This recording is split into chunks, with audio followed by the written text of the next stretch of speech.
ꯆꯥꯎꯈꯠꯇꯕ ꯀꯧꯏ ꯃꯁꯤ ꯆꯥꯎꯈꯠꯇꯕ ꯃꯤ ꯊꯤꯅ ꯆꯠꯂꯦ ꯁꯤꯗꯤ ꯌꯥꯝ ꯃꯤꯅ ꯍꯦꯛꯇ ꯅꯣꯏ ꯃꯌꯥ ꯁꯥꯡꯉꯦ ꯃꯆꯤꯟ ꯇꯨꯝꯃꯦ ꯃꯃꯤꯠ ꯈꯨ ꯈꯔꯒ ꯁꯥꯎꯅꯤꯡꯉꯤ ꯀꯥꯟꯁꯤꯒ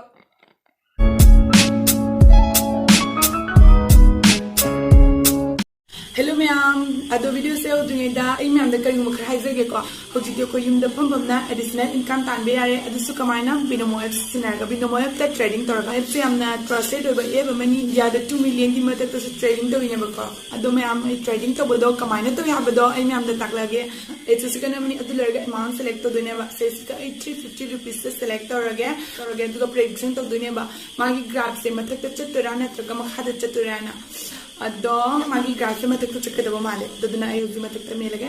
do hujik jengu magi graph matak to chale adudi ay uji pange 650 rupees ado mayam ina habisiga mayam na khangdaba lerega education gi option da changa mayam tamba yagani ko mayam nagi promo code sinna bataragadi ahan bada 350 gi double oina 700 rupees pangani aduga phanga paisa se mayam na withdraw to nimba taraga su paytm through dagi withdraw to paya ado mayam nagi description yawi link siga changa download to bataragadi practice to bagi oina demo account so phangani ai gi description da magi link to hapchera mage mayam binomo app so download to biro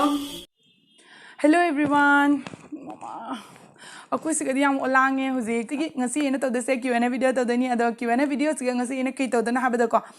yamna hidi angonda yamna thina hairakpa yamna hidi yam nusidana hairakpa do ado dugi matang de ngasi myamda hidi kena torage aina mu reply halage ba ko ngasi mi khana doini ngasi mi khana ga da yam yauri myamna angonda cherak pasing do ngasi di nusi na taraga pakom pirage khana na ro ifagi to ini ado do mogi question ngai dom tak tasiya ba myam chu si question do para age ahan bada kione ma chama tarabani nan mamang da haikidana ado agi da magta afaba nusi ba chiche nusi adagi afaba comment myam ma pirak pupna mo aina haidinga leitana noibu nusi ba haidi nusi ba ko haidinga leitana nusi Hoi jeni je kapi ba khanga ba thadu waina ma punchana thamina dogi thadu waina ma papa leitre yam lam hi leba lekai koi dagi objecti lekai koi ba thani dana aduna ne lekai koi ningi ba urage han bada haidi ta bada noi sunuk ning doi ni so mi se nawa laude maming sisyo maming ni man ha ba ai se chin chu tumie khonjel chu phajade du kai doni nawa laude hai ba mi se ga ina hai ni ko adom nangi maming simak de hai roge ado hoi chume ai machin tu me dogagi machin chu tu me khonjel chu phajade ado ai gi se ai sak phajadana ai myam da ai sak phajaraga sak phajaba mina ta YouTube pai ba yai ado sak athiba mina YouTube pai ba yade haba rule se leitabra haina ai di khalle ba amamu haire adugi question du makha da parage ko ba paksu pakte nang se thi su thi he yamna su yamang duga namit tuga phajaba mata yaude nang se uni khan ba da YouTube ka se yengning de ado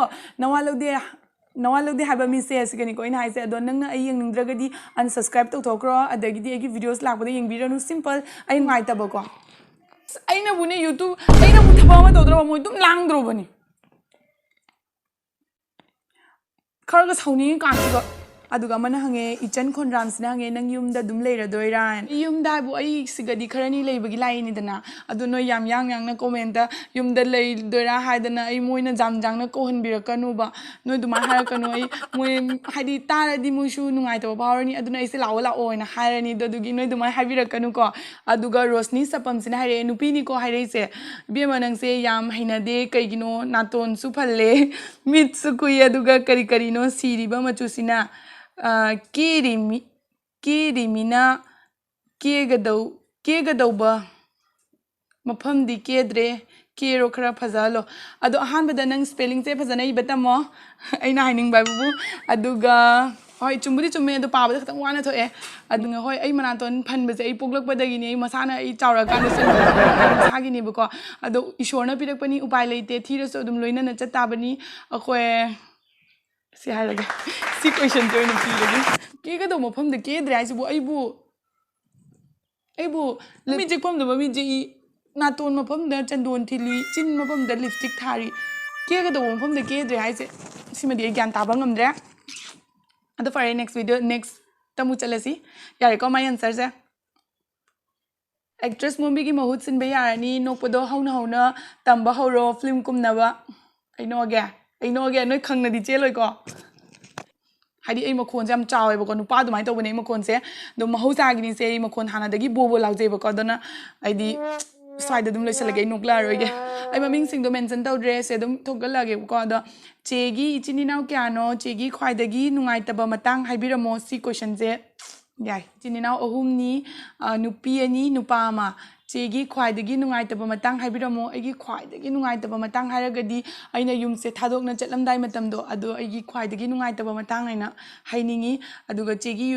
youtuber apam haibiramo haragadi agi youtuber se hoji hoji ke na ai beauty couple se yam yenge agi favorite ni adi ai youtube ta changasu moibani gi momoto se yam nungsiba ko yenga su yam nungsiba phawe aduna ai beauty couple gi channel se yengi yamna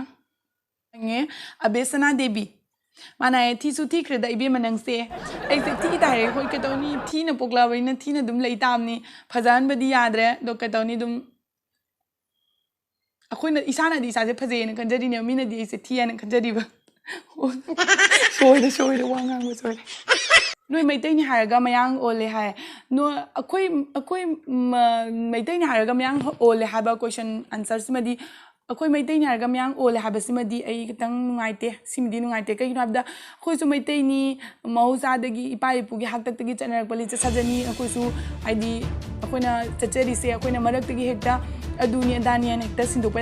akhoi di mama papa hoi akhoi bubo hoi dugi mataki singduna tawramba mat licha sada tuni ba ko akhoi na tawri se siga akhoi na asiga hendok thodok na tawba habadisu phatedana dogi damakta aina khara khanjaba duni myam da haise ko hey gruzam noi Cachar da leiba maitai sing se mayangi culture khara di adum lawi ko saudi saunu hoi saude thukchalage si question jimju oh amana haiba ko kb chandra sarai sam nasana yam phajai khalam gani ai se ma haiba adagidi naya do yam sange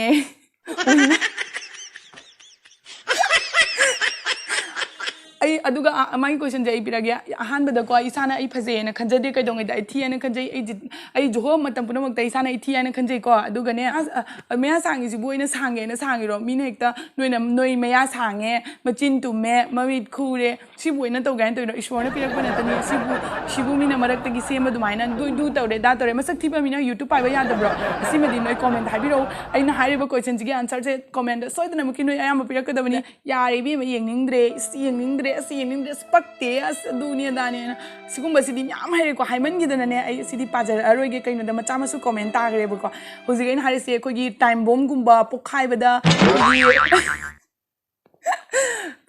kan ga do ba question myam je asi sing se oina para age ba ko macha masu di adum thado age ba ko ai sida asi question ji madi ko myam ke ba md hasan asina haire ba ko mana haire ba ibema Cachar du chumna iba haiko aduga video namwa ai see Cachar nang smai toro nang net ta search toro aduga yengo aduga ingon da muk hairo ko hai chahi kya da long bage ojikna nangi chahi kya surage hai si question che yamna hangaba question ni ado ai adum harage ai long bagi chahi 2020 dani ojik 21 chalina ko ado Agi chahina 23 agi support aba mayam so yawe do I maming loi puna mag haba ngamde do noi loi puna mag nusi loi puna mag ado aphabagi su comment parakani ahan bada phatabagi parena mathangda aphabagi musadna make nongma purang na bo honage dugi video su aduga sigange sadro yen gumba chadro na yen chade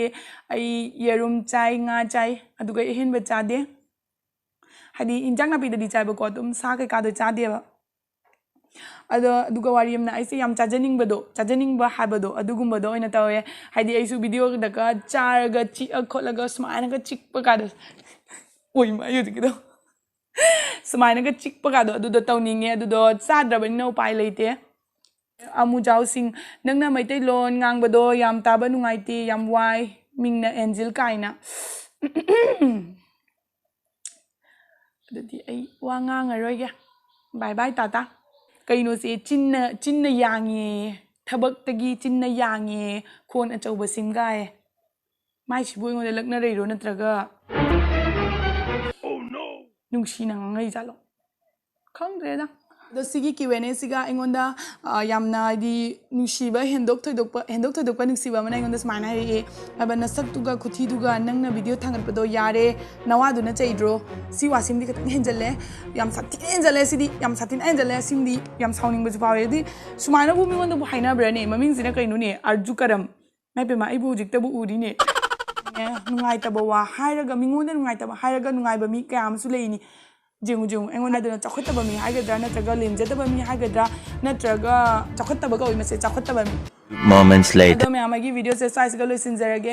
ꯑꯩꯅ ꯍꯧꯖꯤꯛ ꯇꯧꯖꯔꯤꯕ ꯀꯣꯃꯦꯟꯠꯁꯤꯡꯁꯦ ꯑꯩꯅ ꯃꯇꯝ ꯁꯥꯡꯅꯗꯒꯤ ꯑꯩꯅ ꯍꯥꯏꯔꯛꯄꯁꯤꯡꯗꯣ ꯑꯩꯅ ꯑꯃꯃꯝꯇ ꯈꯣꯝꯖꯤꯜꯂꯒ ꯍꯥꯏꯗꯤ video ꯑꯃꯈꯛꯇꯪꯗ ꯇꯧꯔꯛꯄ ꯅꯠꯇꯦꯕꯀꯣ ꯚꯤꯗꯤꯑꯣ ꯑꯃꯃꯝꯗ ꯑꯗꯨꯝ ꯅꯨꯡꯁꯤꯗꯕ ꯑꯃꯃꯝꯗꯤ ꯑꯗꯨꯝ ꯊꯣꯛꯂꯛꯏꯗꯅꯀꯣ ꯑꯗꯨꯝ ꯑꯃ ꯅꯠꯇ꯭ꯔꯒ ꯑꯃꯗꯤ ꯑꯗꯨꯝ ꯊꯣꯛꯂꯛꯏꯅꯀꯣ ꯑꯗꯨꯒ ꯑꯩꯅꯅꯦꯀꯣ ꯁ꯭ꯀ꯭ꯔꯤꯟꯁꯣꯠ ꯇꯧꯔꯒ ꯍꯥꯏꯗꯤ ꯌꯥꯝꯅ ꯄꯥꯝꯃꯨꯅ ꯊꯝꯖꯍꯧꯕ